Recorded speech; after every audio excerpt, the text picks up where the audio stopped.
Why, hello everyone, and welcome to the Truly Odd podcast, where we bring you the latest in game news and movie news. I am your host, Joe Garcia. So grab your controllers, get your popcorn, and let's dive right on in. Starting off with our game topics of the way. Actually, before we jump in, I hope everyone had a lovely weekend this week. I personally had a good one, so I just wanted to wish everyone a lovely week ahead, and I hope you all had a good weekend. But yeah, let's dive right into our game news. So, our first topic of the day, I got to finish Split Fiction with my lady this past weekend, and what a hell of a game it was.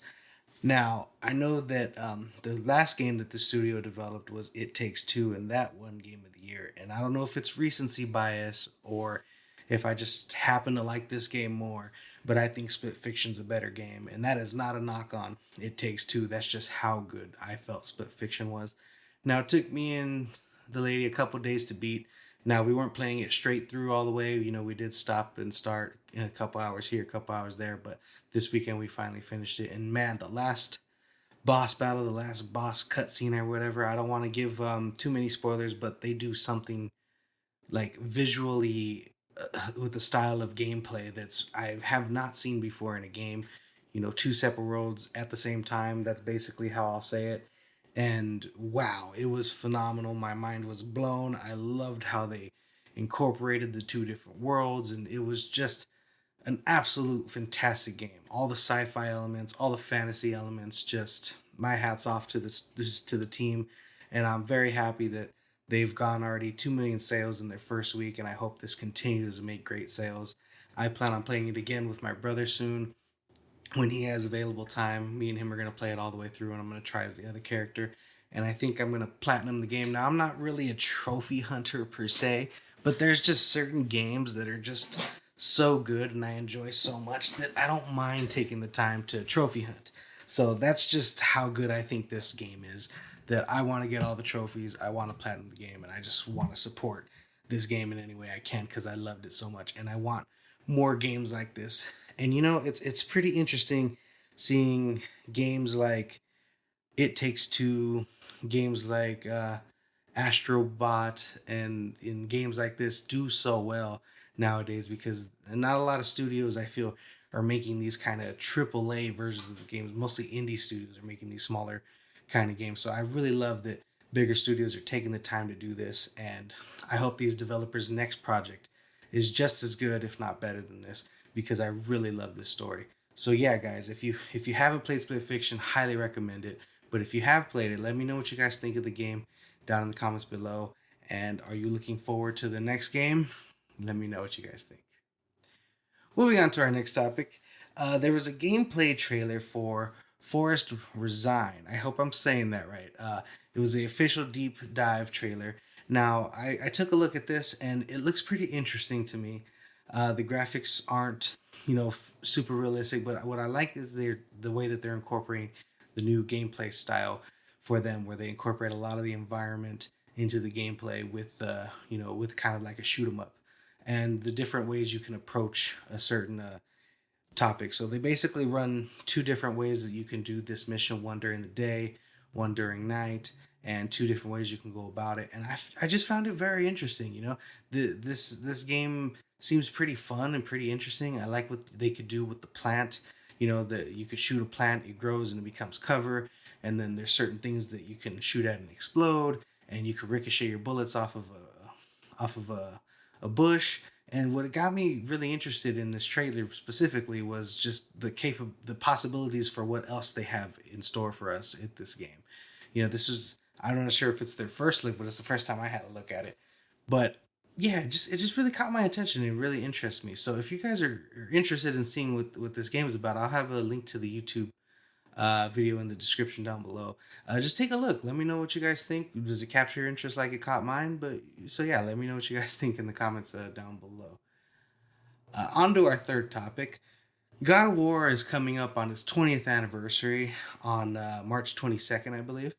And Sony has announced, or I'm not sure if it's Sony or Santa Monica Studios, but we'll just say it's the same thing, has announced some new content they're going to release for Thor Ragnarok. Now they're also going to release some other things not game related. At the purchase store with some T-shirts, some plush. I think it's a Norman Gander plush, and some other things. But for the game, they're gonna have, I think it's free DLC where they're gonna have the Dark Odyssey armor. Now, if you haven't played before, the original God of War had this. If you, I think it was if you beat the game on hard mode, like one of the hard difficulty modes, you got this skin of Kratos where he was all blackened out and he had gold instead of red for his tattoos. So it looks like they're incorporating that into the God of War gameplay, and you're going to be able to get the Dark Odyssey armor set for Atreus, for who else? Atreus and Freya. You're going to be able to do that to your weapons, all three of them. So yeah, this just looks really cool. I love that they're doing this. I was hoping for like a God of War remake announcement, but again, March 22nd is a couple days away, so who knows? We might yet get that, and this might just be the initial what they're going to release for the current game that's out. But if this is all we get, a little underwhelming in my opinion. It's really cool. I know you could buy like a was it like a vinyl set or whatever for all the music for God of War, which is cool, but I just think it's a bit lackluster for the 20th anniversary, especially because this is one of Sony's biggest franchises. But let me know what you guys think. Are you excited? Me personally, I love any God of War content I can get because it is my favorite gaming franchise of all time. So that's just me hyping it up more than it needs to be. I guess you can say. But yeah, I'm gonna definitely probably have an excuse to play God of War Ragnarok all over again using the Dark Odyssey Kratos appearance. I was already playing it again using his young appearance, so it's just gonna be nice to use this Dark Odyssey one, see how it looks. I'm actually very curious because I've only seen the Dark Odyssey one with his modern look. I'm curious if they're gonna have his Dark Odyssey look with his old school look. We'll have to just wait and see. But yeah, let me know what you guys think of these announcements. Are you excited for any of these this content for God of War Ragnarok? Or are you going to be purchasing Normangander? I am very tempted to purchase it, so we're just going to have to wait and see how much that is going to be worth. But yeah, let me know what you guys think in the comments down below. Moving on to our next topic, it looks like IGN had a game show called the Mix Kind of Funny Springs Game Show. I had never heard of this before today, actually. So, I just found it very interesting getting into gaming news and reporting it to you guys little by little and giving you guys my input. It's just nice seeing things that I haven't seen before, like game showcases and games that I would have never heard of and never played before. Now this was a long-winded game showcase. It's about an hour and a half long, so I'll have a link to that in the description down below as well if you want to take a look at it. But I'm just gonna rattle off some of the games that caught my interest. I think it was the first game that they showed caught my interest. It's GunBoat God, which looks like I don't know why it reminded me of Super Meat Boy. If you guys ever played that, I don't know what it was that reminded me of it. Super Meat Boy kind of has nothing to really do with it, but I was enjoying the way that they animated their 2D characters using 3D to animate in 2D, which is really interesting. And yeah, it just looked like a fun, entertaining game. Another game that they said that they were going to do is Yooka-Replaylee. I forget how they said it, but it looks like it's a game that they have already had on Steam, and they're just releasing it as a bundle for the PlayStation, things like that. This looks like a nice little platformer game, puzzles and stuff like that. So yeah, a little entertaining. They also announced this is probably the most interesting game I saw watching this. It's called Burning Swords, Death Sons, which looks like a really fun gameplay, samurai esque. Using fire and things like that with your sword. A lot of fun. There's a game called iRobot, which looked really interesting. Total Chaos, which looks like a horror shooter, like a classic horror shooter back from the PS2 days. And a game called Imperial. I think I'm saying that right. I forget how they pronounced it. That one looked really interesting as well. And yeah, there's just a lot of games that they showcased, and mostly it was a Steam based game, PC based game. So if you guys are PC gamers, highly recommend you take a look at the showcase, get a list of games that you may be interested in. For me, the most interesting ones were the Burn Sword, Death Snow, and Total Chaos, because sometimes I just like going into a game and just shooting stuff up and not having to worry about looting and doing other crazy stuff like that. So those type of games that interest me from time to time. But yeah, let me know what you guys think if you take a look at this showcase, and let me know which games interest you guys the most. Moving on to our last game topic of the day, which I find the most interesting, a PlayStation game coming to us from People Can Fly Studios, the studio that brought us Gears of War Judgment.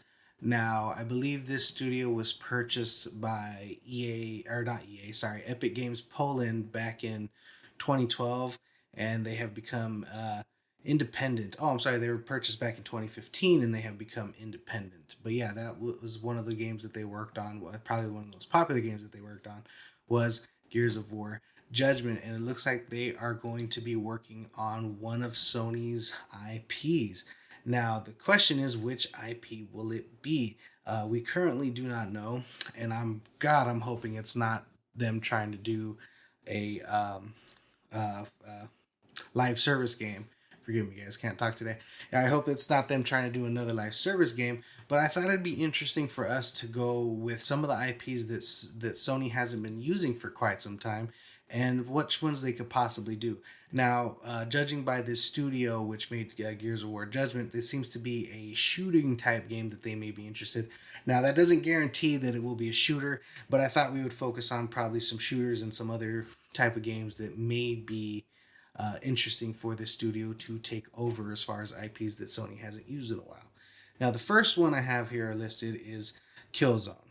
Now, I think the last Killzone game was in 2013 with Killzone Shadowfall. Now, that game is from developers Guerrilla Games, who has recently been working on the Horizon franchise. I think their last one was Horizon Forbidden West. So they're currently busy, so that just leaves it open. They can possibly team up with some of a smaller team at Guerrilla Games, and they could work with People Can Fly to create another Killzone, possibly. That would be very interesting, in my opinion, because Killzone is probably a really popular franchise for Sony, or it was a popular franchise for Sony, and they just haven't used it in quite some time, so it'd be interesting to revisit that. Another game franchise is Resistance. Now that was a Insomniac game. I think the last Resistance game was on PlayStation 3, so it's been quite some time since we had a Resistance game. I believe it was Resistance 3 that was the last one. If I'm incorrect about this, guys, feel free to correct me down below. But yeah, Insomniac has been busy with their Spider-Man games, and I believe they're currently working on the Wolverine game, which is supposed to be announced sometime this year and possibly released sometime this year. So that's another game that they could possibly be working on. But there was two other franchises besides Killzone and Resistance that I wanted to focus on here because the original developers are no longer with us. So I'm thinking possibly maybe a Twisted Metal game. Now the show is coming out with a season 2 this year on Peacock, so it's gaining popularity again with the people in the world. So I think having another game out there would be good. It originally was brought to us by the developer of Eat, Sleep, and Play, and they've been shut down since 2017. And they haven't brought us a Twisted Metal game since I think it was another PS3 game. So quite some time since we've had a Twisted Metal game. So that might be something interesting that they could take a look at. And the last one that I'm interested in, which I'm hoping for, this is probably my favorite choice for them. It was a game that came from the studio or the developer Zipper Interactive, which closed down in 2012 after their game was released, which is SOCOM. The last game that they made was SOCOM 4. And thinking that SOCOM is a third-person shooter, and this studio, People Can Fly, come from Gears of War fame, I think this would be a very interesting thing for them to take on. And it'd be very interesting for another franchise to take on the likes of Battlefield, take on the likes of Call of Duty. I think the two franchises that can do it with the right developers behind them can be SOCOM and can be Medal of Honor. And I think SOCOM would be really good because it's different. SOCOM is a third-person shooter, whereas Call of Duty and Battlefield are the first-person shooter. So it has its own little niche for people that enjoy it. Now, SOCOM was the first game I played online and I enjoyed it. So I would very, very much like People Can Fly to take on a project like this. But it's still unclear what they're working on. I just wanted to riff with you guys and see what you guys thought about these franchises. Was there any that I didn't mention that you think they could be taking on? And which one of the four that I mentioned, Killzone, Resistance, Twisted Metal, or SOCOM, would you prefer them to take on? And let me know what you guys think in the comments down below. All right, guys, we're moving on to our movie news topics of the day. The first thing I'm going to do is I'm going to let you guys know what this weekend box office results were. I'm only going to do the top five. I usually only do the top five because the top 10 is a bit redundant and I kind of want to focus on certain movies that are in the top five. So, our top five movies for the box office are number one, Novocaine with 8.7 million. Number two, Mickey 17 with 7.5 million. Number three, Black Bag with 7.5 million. Number four, Captain America Brave New World with 5.479 million. And number five, The Day the Earth Blew Up, a Looney Tunes movie, 3.17 million. Now, I didn't even know this Looney Tunes one's dropped, but let's go in here and take a look at how Captain America Brave New World is doing worldwide. So currently, worldwide, Captain America Brave New World is at 388 million.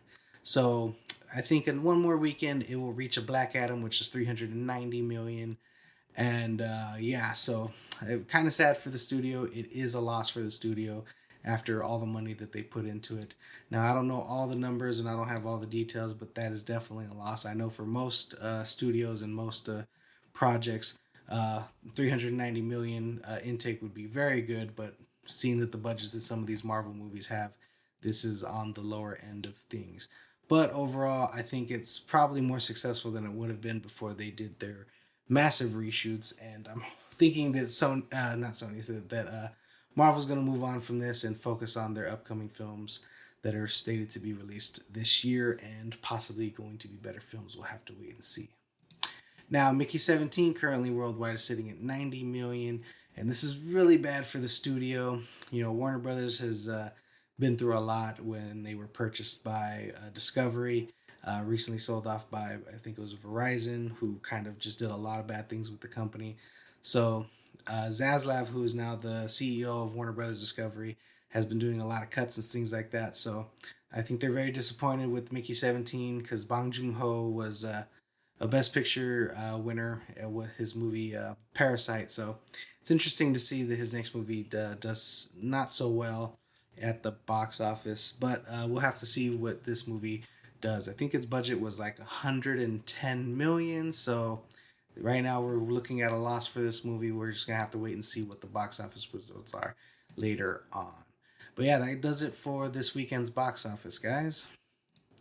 Moving on to our next topic.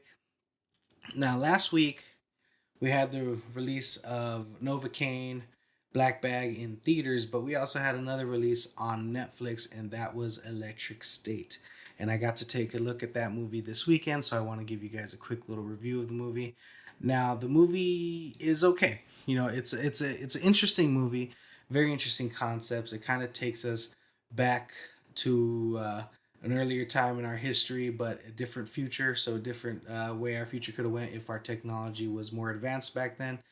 And very interesting characters, very interesting things going on. I keep saying very interesting because it's just it's an interesting concept, you know, like what they had with the robots and things of that sort.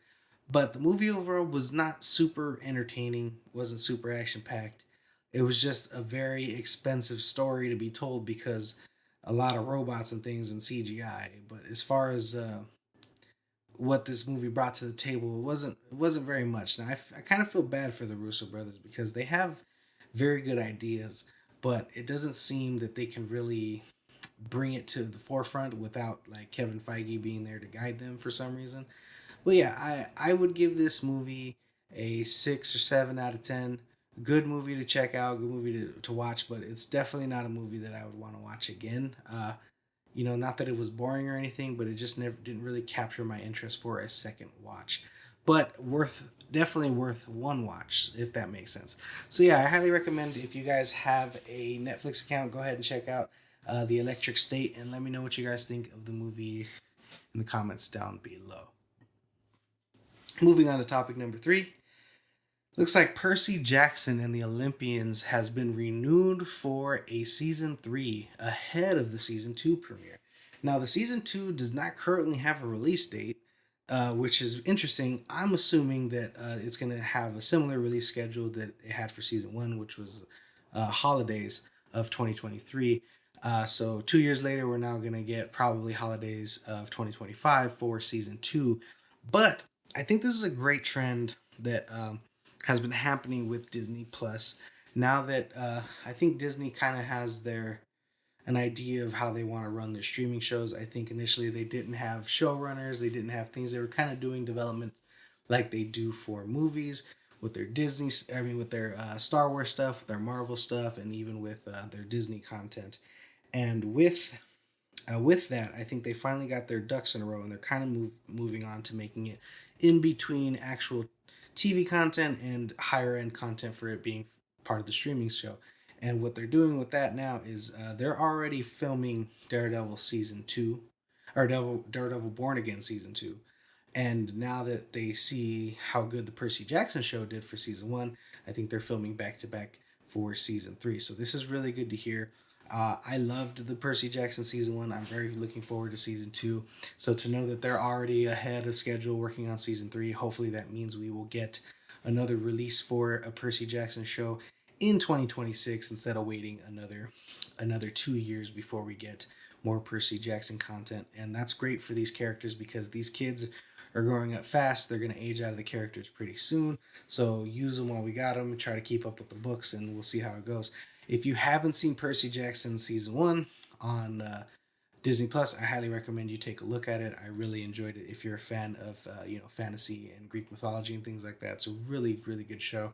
I deeply enjoyed it. So yeah, let me know what you guys think in the comments down below. Are you excited for Percy Jackson season two, and are you happy that you already are going to get a season three? Moving on to our fourth topic of the day. Now, I'm going to try to get these images in this YouTube video. Hopefully, it doesn't get flagged. But we have our first looks at Mortal Kombat 2. We get our look at Carl Urban as Johnny Cage. He's standing there with Sonya Blade, Jax, and Liu Kang in the background. Now, I'm not seeing the character Cole Young in any of these images, which, I mean, no offense to the actor, he did a great job, which I'm totally fine without him being there because I think Johnny Cage should have been his character in the first movie, but that's just my opinion. But I am very excited to see Carl Urban play Johnny Cage in the new Mortal Kombat movie. I think there's a lot of potential for this franchise moving forward, and they have some great actors in here, and I think Carl Urban's just gonna bring it to a next level. We also got our first look at forgive me, I may be butchering her name, Adelan Ridolph as Katana. Yeah, I'm probably butchering her name for sure, but she looks great. Loving the costume, loving the way she looks. Now I am curious because in the previous movie we had Katana's sister. I can't think of her name right now, but they're supposed to be twins, so I'm curious if this is a recasting or if they decided to make it two different characters. Either way, both actresses did. The first actress in the first movie did a great job, so I'm just curious what they're ending up doing with Katana and that character. But yeah, let me know what you guys think. And we also got our first look at our new Shao Kahn, who is played by Martin Ford, Martine Ford, who I believe is a bodybuilder. So he's just there probably for a body. I don't know if he's going to be vocalizing the character. We're going to have to wait and see. But man, he looks really terrifying, really good. I love his design. It is a bit how do I say, shredder-ish, I guess you could say, with the looking very metallic. But I'm loving the design. It's really cool. It's different, and I like what they've done with it so far. I'm loving the red eyes as well. So I'm curious to see how this is going to be portrayed on screen and on film. And our first look of the Mortal Kombat 2 movie is, thank God, Haruyuki Sanada is returning as Scorpion, who I think was the best part of the first movie, and I really, really love Hiroyuki Sanada. I think he's the perfect actor to play Scorpion, and I just hope he's a bigger part of this film than he was in the last one, because they've really focused on Cole Young. And yeah, this is looking really good, guys, and looking really fun. I'm very, very excited for Mortal Kombat 2. And now that we got these first looks, I'm hoping within the next month we will be getting our first trailer for this movie. And I'm thinking the first trailer will probably come out when uh,